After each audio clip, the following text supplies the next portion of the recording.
est-ce que son royaume va continuer à exister?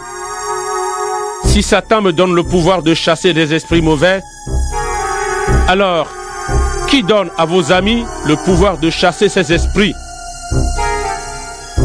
C'est pourquoi vos amis eux-mêmes montrent que vous avez tort. Mais moi, c'est Dieu qui me donne le pouvoir de chasser les esprits mauvais. Donc, le royaume de Dieu est arrivé jusqu'à vous.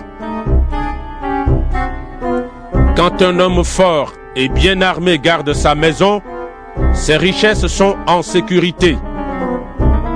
Il n'a pas peur parce qu'il est bien armé.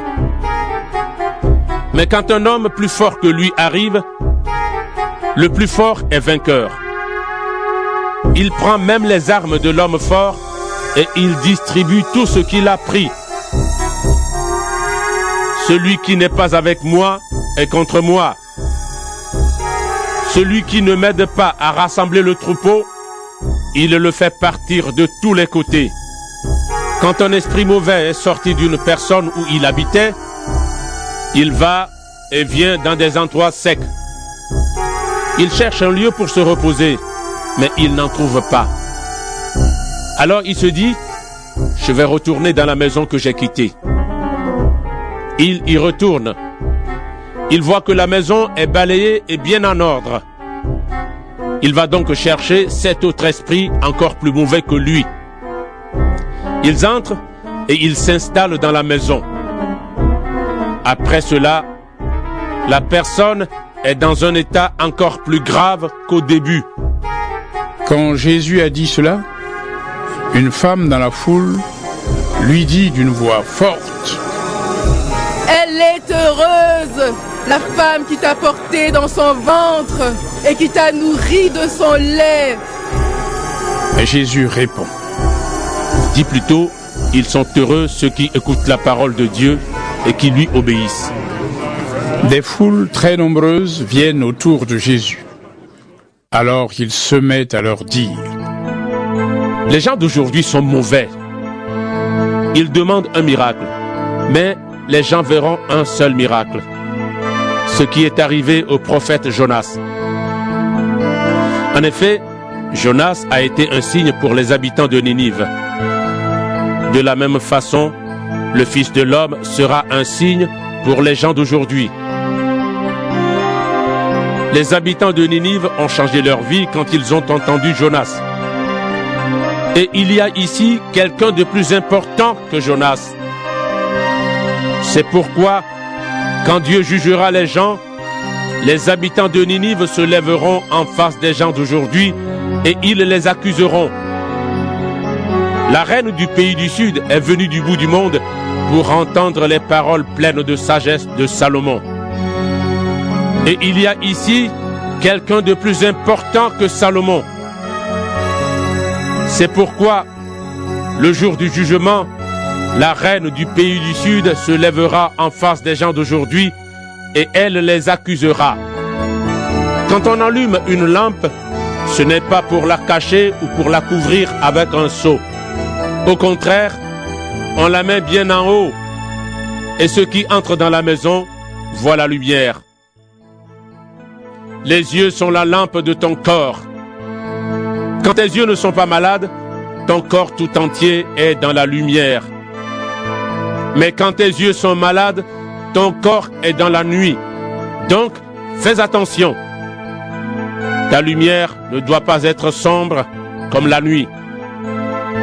Si ton corps tout entier est éclairé, sans rien de sombre, il est tout entier dans la lumière, comme lorsque la lampe t'éclaire vivement. Quand Jésus a fini de parler, un pharisien l'invite à manger avec lui. Jésus entre dans la maison du pharisien et il se met à table. Le pharisien est étonné de voir que Jésus ne se lave pas les mains avant le repas. Alors le Seigneur dit aux pharisiens: Vous, les pharisiens, vous nettoyez l'extérieur du verre et de l'assiette. Mais à l'intérieur, dans votre cœur, vous avez envie de voler les autres et vous êtes méchants. Vous ne comprenez rien. Dieu a fait l'extérieur et il a fait aussi l'intérieur. Donnez donc aux pauvres ce qui est dans votre assiette. De cette façon, pour vous, tout sera pur. Quel malheur pour vous, pharisiens! En effet, vous donnez à Dieu un dixième de certaines plantes, menthe, plantes sauvages et légumes du jardin. Mais vous oubliez d'être juste avec les gens et d'aimer Dieu.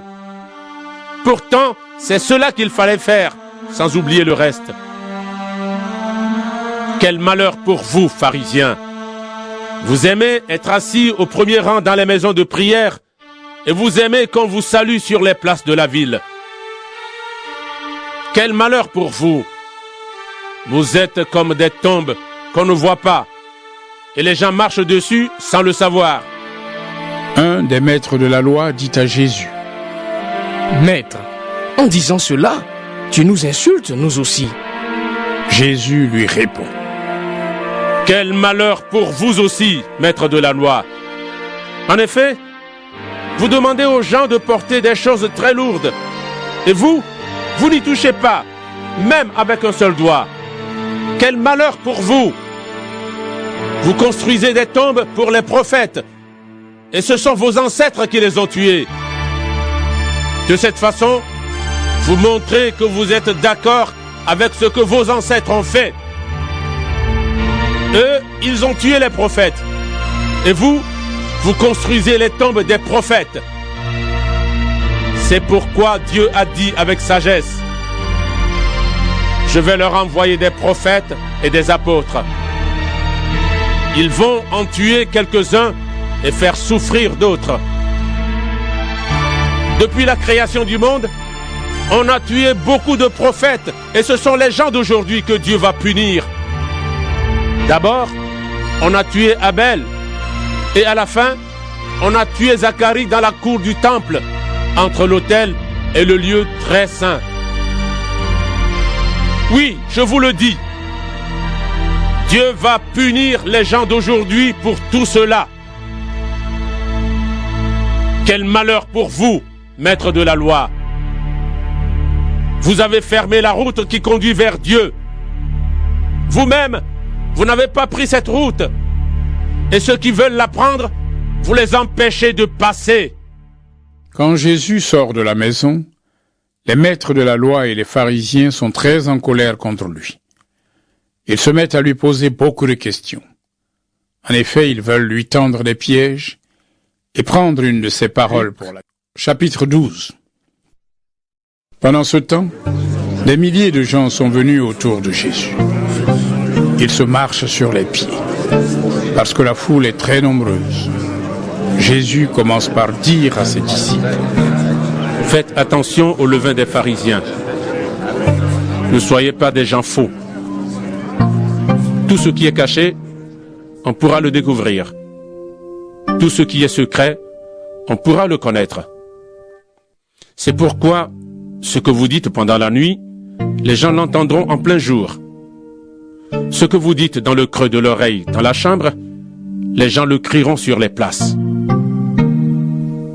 Je vous dis ceci à vous, mes amis. N'ayez pas peur des gens qui tuent le corps, mais qui, après cela, ne peuvent rien faire de plus. Qui devez vous respecter? Je vais vous le dire.